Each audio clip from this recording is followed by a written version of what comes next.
C'est quoi le petit déjeuner idéal? C'est une question que vous me posez régulièrement et à laquelle on va répondre dans cette vidéo.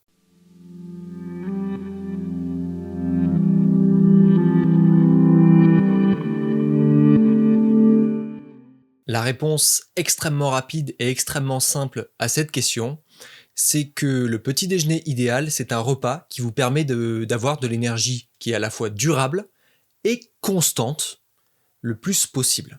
Ça, c'est le repas idéal.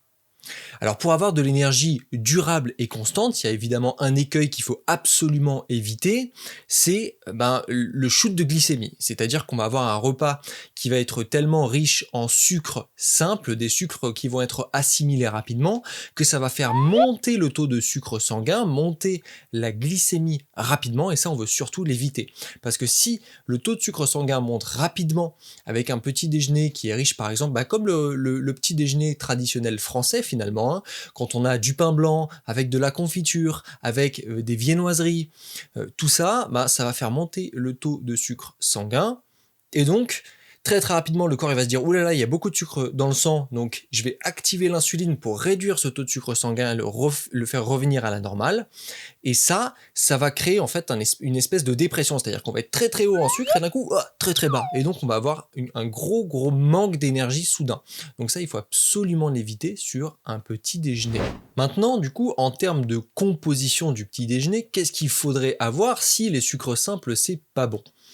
Alors je vous ai déjà parlé de ça dans des vidéos précédentes, mais en général il y a deux choses qui reviennent pour les petits déjeuners, c'est soit on a une proportion plus importante de protéines, soit on a une proportion plus importante de glucides. Qu'est-ce qu'il vaut mieux prendre le matin?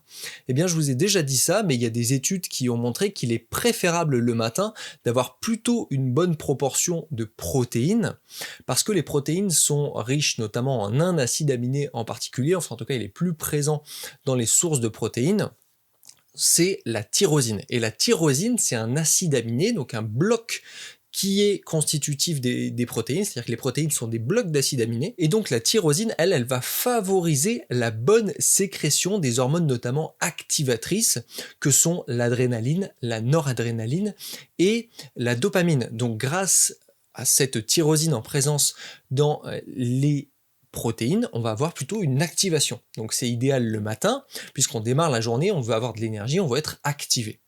Et à l'inverse, les sources de glucides sont généralement plus riches en un acide aminé en particulier, qui s'appelle le tryptophane. Et le tryptophane, lui, il est plutôt à l'origine de la synthèse d'hormones relaxantes, désactivatrices, que sont notamment la mélatonine, vous le savez, c'est l'hormone du sommeil, et la sérotonine. C'est vraiment des hormones du calme. Et donc c'est pour ça que consommer des glucides le soir, enfin une plus grosse proportion de glucides le soir plutôt que le matin, ça favorise un bon sommeil. Je vais vous mettre notamment dans la description une étude récente qui prouve ça. Voilà, si ça vous intéresse, vous pouvez aller voir ça dans la description. Sur le papier, vous l'aurez compris, le petit déjeuner idéal, c'est évidemment un petit déjeuner qui ne va pas faire monter le taux de sucre sanguin trop rapidement, et un petit déjeuner donc plus largement riche en sources de protéines. Donc par exemple, un petit déjeuner à base d'œufs ou à base de tofu, avec des sources de glucides qui vont avoir un index glycémique, donc la capacité à faire monter le taux de sucre sanguin relativement faible à modéré, voilà, ce serait un bon petit déjeuner. Donc par exemple, une tranche de pain de petit épeautre avec un œuf au plat, ça peut être voilà un petit déjeuner intéressant. Mais encore une fois, ça va dépendre de comment vous vous sentez, vous. Les individualités, on n'est pas tous identiques, et si des études peuvent donner des tendances générales, ça ne veut pas dire que vous faites partie de ces tendances-là. Donc c'est très important de vous poser les questions. Et c'est pour ça qu'il y a des personnes qui, le matin, n'aiment pas manger, elles n'ont pas faim, donc pourquoi manger ? Aucune raison. Donc ne pas manger le matin, si c'est ce que vous préférez, ce qui vous permet d'avoir de l'énergie, c'est très bien ainsi. Et donc c'est pareil, on va pas dire dans l'autre sens, il faut surtout pas manger le matin, nos grands-parents ne mangeaient pas le matin, ils mangeaient que à 10h quand ils revenaient des champs, bref. C'est contextuel toujours. C'est en fonction des individus, des besoins, des modes de vie, des organismes, de tellement de choses qu'il faut juste, par exemple, vous poser les 3 questions suivantes pour savoir qu'est-ce qui vous convient le mieux. La première question, c'est évidemment, est-ce que j'ai faim le matin ? Si vous n'avez pas faim le matin, vous ne mangez pas. Si vous avez faim le matin, bah vous pouvez dire « je vais me prendre un petit déjeuner ».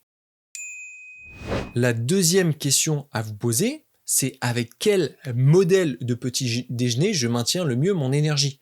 Est-ce que c'est un modèle de petit déjeuner plus riche en protéines ou est-ce que c'est un modèle de petit déjeuner plus riche en sources de glucides? Posez-vous cette question-là, testez les deux si vous n'avez pas la réponse, vous testez un jour de manger essentiellement par exemple des œufs, et le petit déjeuner qui suit, vous essayez de manger par exemple essentiellement, je sais pas, du pain complet au levain, ce genre de choses, avec un petit peu de choses dessus, selon ce que vous aimez, voilà. Vous essayez les deux, vous voyez comment vous avez de l'énergie, est-ce que c'est durable, est-ce que c'est constant? Question numéro 3, qu'est-ce que je préfère? Parce que c'est une chose d'être bien sur le plan de la santé, oh je suis super, c'est comme ça que ça marche le mieux pour moi sur le plan de l'énergie, mais qu'est-ce que ça fait aussi sur mon plan psycho-émotionnel? Si tous les matins je mange des œufs parce que j'y réponds bien, mais que dans ma tête je suis là, mais quand est-ce que je peux manger autre chose? J'en peux plus, c'est horrible, j'en peux plus de ces œufs, c'est pas un bon équilibre. Donc peut-être trouver un petit peu de variabilité dans tout ça, c'est bien aussi. Peut-être, je sais pas, 5 jours dans la semaine, vous prenez des œufs, et puis 2 jours dans la semaine, vous prenez autre chose. Voilà, trouver son équilibre.